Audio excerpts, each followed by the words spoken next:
E agora não, o clube quer o campeonato. Pode até não ganhar, mas ele está em busca do título brasileiro. Como acho que é obrigação. Flamengo e Palmeiras, com os elencos que tem que lutar para ser campeão brasileiro. Capacidade ofensiva aliada à solidez da zaga, né, da defesa, que o Felipe disse começar no ataque. É um time que raramente toma gol. Essa é uma situação já antiga até, quando a gente analisa o Flamengo em 2025. E com os reforços que chegaram, o incremento criativo ficou muito grande e tal, e tem muitas opções o Felipe. Fala pessoal, sejam muito bem-vindos ao Flamengo Informa e agora vamos ver tudo que rolou lá no programa Posse de Bola no canal do UOL Sport. Lá eles analisaram essa grande vitória do Mengão para cima do Juventude fora de casa. O Flamengo ali quebrando um tabu de 28 anos, né? Um histórico assim muito contrário ao Mengão, que foi lá e fez um grande jogo, dominou, como já é de costume nos seus últimos jogos. E a imprensa ali paulista pôde rasgar elogios ao Mengão. Eles que por muitas das vezes, né, criticam. O Mauro César é o único que levanta ali a bola positivamente do Flamengo. Dessa vez não tiveram muito o que falar, além de elogiarem a grande atuação do Mengão, que vence com muita facilidade, e é isso que vamos ver a partir de agora. Será que é o melhor momento dele, você acha? Sim. Eu acho que é um momento tão bom quanto o 19, com mais gols, porque em 19 os gols eram do Gabriel e do Bruno Henrique, né? Eram os caras que faziam os gols. Agora ele joga mais avançado, ele aparece mais na área. Ele dificilmente faria esse gol de cabeça de 19, porque geralmente o Bruno Henrique entrava para cabecear essa bola, era outra equipe, né? O Felipe Luiz conseguiu encontrar a maneira de aproveitar o Arrascaeta de uma forma que ele se desgasta menos, participa do jogo e é mais decisivo. Acho que tem tudo isso. E ele está melhor fisicamente, foi feita toda uma preparação. O Marcelo Bielsa agradeceu ao Flamengo agora, semana passada, porque está entregando a seleção do Uruguai o Arrascaeta melhor, mais inteiro. Um outro atleta, né? E um outro aspecto, o contrato dele acaba no final do ano que vem.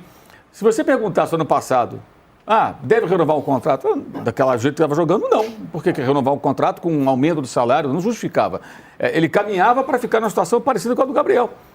Mas agora, ao contrário, ele está jogando bem. Então, a partir de virada do ano, certamente vão sentar para conversar sobre a renovação contratual e ele vai poder colocar uma pedida alta e tudo, que ele está muito bem. E o clube vai ter que analisar isso com muito carinho. Faz parte do jogo. É assim que funciona, né? Se você está bem, você negocia uma condição melhor. E ele, de fato, está muito bem. Mas ontem, assim, entre todos os jogadores, tem que destacar o Saúl, né? O Saúl foi pai, chegou horas antes do jogo, pegou lá um voo depois. Poderia pegar a licença paternidade, né? Mas não, o cara foi para o jogo, deu o passe, ele começa a jogada, se apresenta e faz o cruzamento para a cabeçada do Arrascaeta. O time controlou o jogo todo, o Juventude praticamente não ameaçou. Ao contrário do jogo do Grêmio, o Flamengo ficou muito tempo marcando alto e mantinha o Juventude longe da sua área. Teve lá um lance de perigo lá, mas a jogada estava parada por impedimento, já não valia mais nada. Teve uma hora que estava 75-25 a posse de bola. Isso, foi uma coisa bizarra. E o Felipe depois usou muito o elenco e manteve a marcação alta com a entrada de jogadores descansados que mantiveram essa postura. O segundo gol foi uma assistência do Carrascal, primeira dele, né? A jogada tem a participação do Cebolinha, que veio do banco também no início da jogada, na origem, né? E o Emerson Royal fez o gol de cabeça. Foi uma vitória muito segura do Flamengo, o time foi muito maduro, por um jogo que exigia esse comportamento, né? Por tudo que carrega, não são esses jogadores que estão aí estavam há 28 anos sem ganhar do Juventude, tem jogador que nem tem 28 anos ali, né? Nem era nascido, o Flamengo não vencia o Juventude em Caxias. E foram muitos jogos, né? Porque teve períodos que o Juventude não enfrentava o Flamengo, não estava na Série A, mas, cara, são 13 jogos, 7 derrotas, 7 derrotas, 6 empates, é muita coisa, muita coisa. É um fiasco, né? Um retrospecto patético. E ontem o time venceu assim com muita segurança, maturidade. E tem um detalhe que é importante, né? Que é o comprometimento dos jogadores com o campeonato, do técnico e da instituição. E aí eu acho que é um ponto, inclusive, para o BAP, que é o presidente, de ter colocado desde o começo que o Flamengo ia jogar o brasileiro para ganhar. Porque no ano passado, por exemplo, até contaminado, digamos assim, pela política, porque tinha eleição no final do ano, o discurso da gestão do Rodolfo Landim era: queremos ganhar tudo, quase não ganha nada. Poderia ter perdido a Copa do Brasil e não ganhar nada, né? Poderia ser eliminado pelo Corinthians, quando o Bruno Henrique foi expulso no jogo de Itaquera, ou perder a final, poderia acontecer. Acabou ganhando a Copa do Brasil. Dessa vez não, ficou bem claro que o Flamengo queria o brasileiro, até por isso, em parte, está fora da Copa do Brasil, porque não colocou força máxima e tudo mais, né? E foi eliminado nos pênaltis pelo Atlético Mineiro. Mas acho que esse jogo demonstrou a seriedade do time com relação ao campeonato. Como tem que ser. O que vinha acontecendo do Flamengo tratar o brasileiro como algo secundário por conta de Copa do Brasil era absurdo E nessa gestão não está acontecendo. E aí eu acho que agora, ao contrário de 19, que era um posicionamento do Jorge Jesus, que de cara ele falou, eu não entendo, vocês aqui prestam mais nas taças, que lá chamam as Copas de Taças, né, em Portugal, do que na Liga. E agora não, o clube quer o campeonato. Pode até não ganhar, mas ele está em busca do título brasileiro. Como acho que é obrigação. Flamengo e Palmeiras, com os elencos que tem que lutar para ser campeão brasileiro. Copa do Brasil é secundário. E claro, Libertadores também é super importante. E são os dois títulos, como acontece na Europa, gente. Você pegar lá o Liverpool, ele está lá de novo marchando para tentar ser campeão inglês, ele vai jogar tudo na Champions League. A Copa da Liga, a Copa da Inglaterra são secundárias. A Copa da Inglaterra ganhou o Crystal Palace, paciência. É isso, acho que essa referência europeia é necessária, na minha opinião, para times que têm o poderio do Palmeiras e do Flamengo. E o Flamengo esse ano está levando a sério. É isso, Arnaldo. Misturando os poderosos aí. Tem o Arrascaeta, tem o Vitor Roque, jogou pra caramba também no Palmeiras. E parece que os dois, sem Copa do Brasil, estão na pegada. Mesmo com o Libertadores no caminho, os dois na pegada. Aliás, várias perguntas para você. Vitor Roque ou Arrascaeta? Quem está jogando mais? E mais essa disputa dos dois aí. Que eu já estou falando aqui há muitos anos. Calma, não precisa ficar advogando em causa própria. Calma, o Cruzeiro ainda está vivo. Mas acho que a diferença é muito grande, sobretudo por quantidade de bons jogadores nos dois times, né? E acho que isso aumentou significativamente com essa segunda janela. E o Flamengo já tinha dado sinais antes dessa priorização no brasileiro, dessa capacidade ofensiva aliada à solidez da zaga, né? Da defesa, que o Felipe disse começar no ataque. É um time que raramente toma gol. Essa é uma situação já antiga até, quando a gente analisa o Flamengo em 2025. E com os reforços que chegaram, o incremento criativo ficou muito grande e tal, e tem muitas opções o Felipe. E o lado, eu acho que o que eu, se fosse responder a enquete, para mim, surpreendeu o Palmeiras, cara. Eu não vi o Palmeiras jogar assim há muito tempo.